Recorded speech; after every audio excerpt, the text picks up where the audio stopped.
Hello document creators. In today's video, we will explore how to add text boxes to your Google Docs. Whether you want to emphasize a quote, create a sidebar, or highlight important information, text boxes are a versatile tool. Let's dive in. 1. Access the Drawing tool, click on the Insert menu at the top, choose Drawing, then New. 2. Create your text box. In the Drawing window that opens, click the text box icon in the toolbar. Draw your text box by clicking and dragging your mouse. Type your desired text inside the box. 3.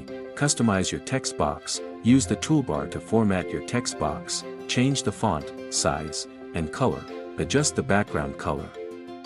Add borders or lines. Apply bold or italics. 4. Insert the text box into your document. Click Save Close to insert the text box into your document. You can now move the text box anywhere you like, and there you have it. Your text box is ready to enhance your document. Happy creating!